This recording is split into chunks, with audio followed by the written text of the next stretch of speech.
Welcome students. Next point हम लोग start करते हैं सेकेंड लेक्चर का। Next point theorem of parallel axis. तो theorem of parallel axis, moment of inertia. कोई भी एक सिस्टम है, सबसे पहले कोई एक सिस्टम लिया और सिस्टम इस एक्सिस के अबाउट रोटेट कर रहा है। मान लेते हैं सिस्टम का टोटल मास यहाँ पे कॉन्सेंट्रेटेड है m मास r डिस्टेंस पे, तो इसका moment of initial moment of inertia क्या हो जाएगा, mr²।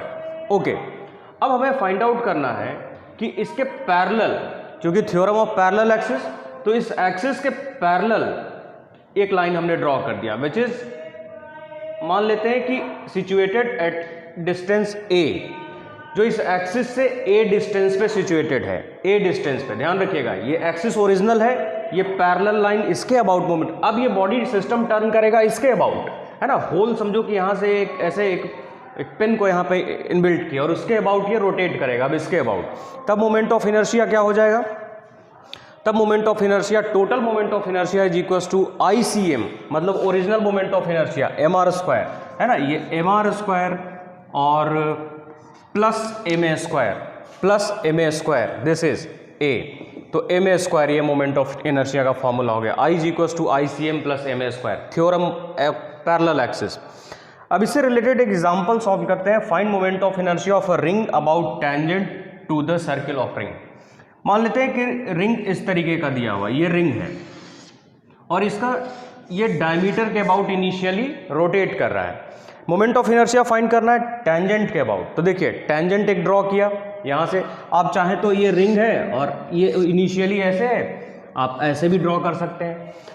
तो r डिस्टेंस पे टेंजेंट ड्रॉ किया, टेंजेंट पैरेलल है डायमीटर के पैरेलल है ना। तो theorem of parallel axis use करेंगे और formula I is equal to ICM means original, जो कि डायमीटर के अबाउट था, ओरिजिनल जो डायमीटर के अबाउट था, और प्लस mr²। ओके, सो यहाँ पे हम लोग क्या करते हैं,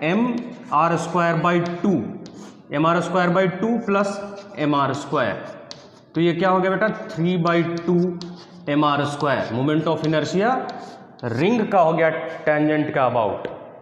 okay, next is theorem of perpendicular axis.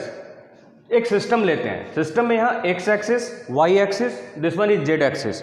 OZ को हम लोग z एक्सिस लिए, क्यों, क्योंकि इसके अबाउट टर्न करना है ना। एक्सिस ये रहेगा, इसके अबाउट टर्न होगा, और OY और OX म्यूचुअली परपेंडिकुलर है। ये डिस्टेंस एक पॉइंट P ले लिया है, this distance is x, this distance is y, और ये 90 डिग्री पे है। तो z, moment of inertia about z axis क्या हो जाएगा, according to theorem of perpendicular axis, IZ is equal to IX plus IY। इसको याद रख लीजिएगा। अब देखते हैं एग्जाम्पल के थ्रू कि मोमेंट ऑफ इनर्शिया फाइंड करना है डिस्क का about one of its diameter. तो एक डिस्क बना लिया, इस तरीके का डिस्क ले लिया, ठीक है, और डिस्क का ये एक, इसको y एक्सिस दे लेते हैं स्टूडेंट्स, और ये z एक्सिस है। z क्योंकि z के अबाउट टर्न करना है, तो इसको एक्सिस का नाम दे दिया, सिर्फ कंफ्यूज होने की जरूरत नहीं है। z एक्सिस के अबाउट मतलब OZ इसके अबाउट। अब डायमीटर है तो इसलिए हमें पूरा लेंथ कंसीडर करना पड़ेगा। तो अब दिस इज x, इसके अबाउट हमें फाइंड आउट करना है, क्योंकि फाइंड करना है moment of inertia of disc one of its diameter, तो हमें फाइंड करेंगे इसके अबाउट, x के अबाउट फाइंड आउट करना है। चलिए, फॉर्मूला परपेंडिकुलर एक्सिस क्या कहता है, IZ is equal to IX plus IY। अब देखिए, IX is equal to IY, क्योंकि सिमेट्री है, इसके अबाउट लो, इसके अबाउट लो, इसके अबाउट लो, या किसी भी डायमीटर के अबाउट लो, मोमेंट ऑफ इनर्शिया क्या हो जाएगा, mr²/2, है ना। डायमीटर के about moment of inertia mr²/2, where m is mass of disc and r is radius. So IX IY equal होगा सिमेट्री के according. So IZ is equal to क्या हो जाएगा बेटा, IX प्लस IY। तो IZ is equal to IY के जगह पे भी IX रख देते हैं, तो 2IX हो गया। तो IX इज इक्वल टू क्या हो जाएगा, IZ/2, IX is equal to IZ/2, और Z एक्सिस के about moment of inertia mr²/2 है, जो इनिशियली हम लोगों ने लिया है। सो mr²/2, और ये डिवीजन 2 हो जाएगा, सो mr²/4 is the right answer.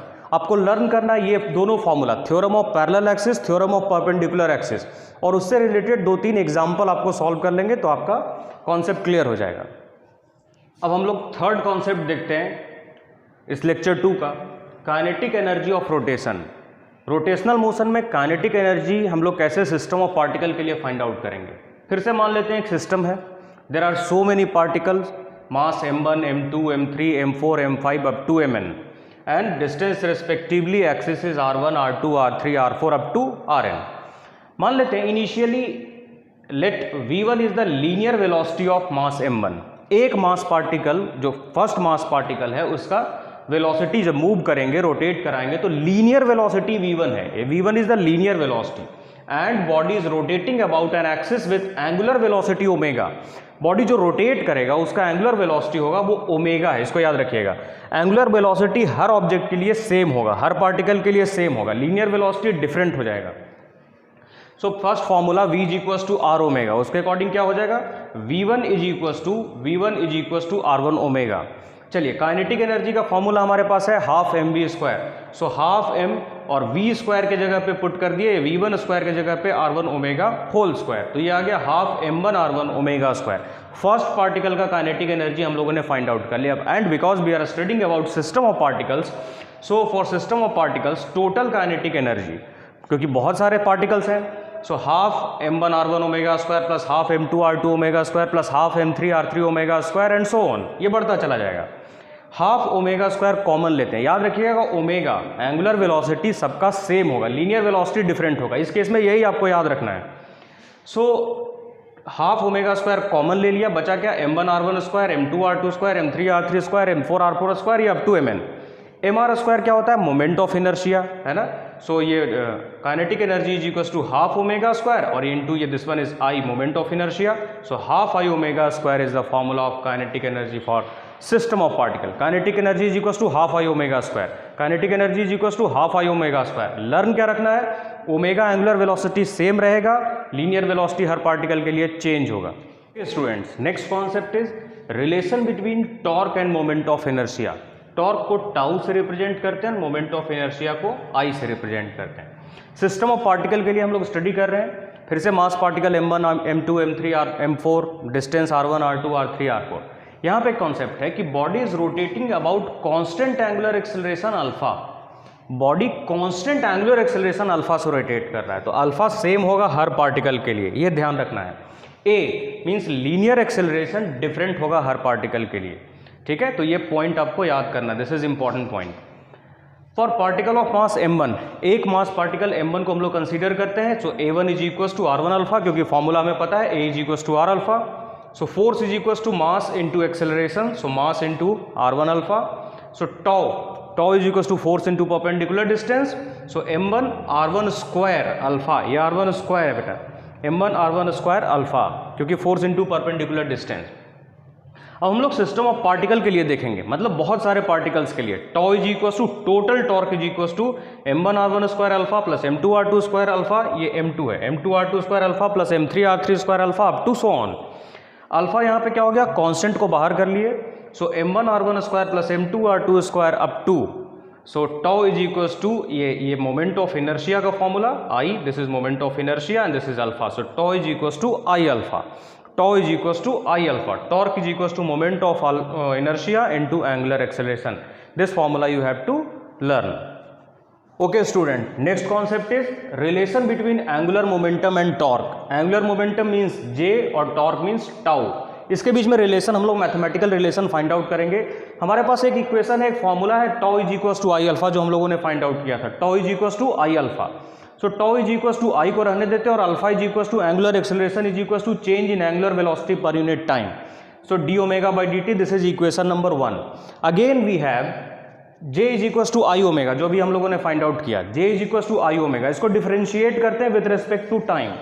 Time के साथ जब डिफरेंशिएट करेंगे तो dj upon dt is equals to क्या हो जाएगा, I d omega by dt.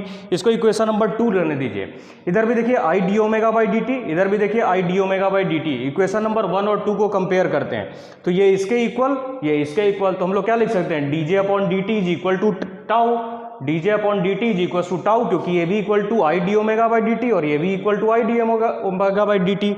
So dj upon dt is equal to tau. Change in angular momentum per unit time is equal to torque, जो कि force में आपने पढ़ा था. Force is equal to change in momentum per unit time, है ना. Change in momentum या rate of change in momentum linear motion में आपने पढ़ा था.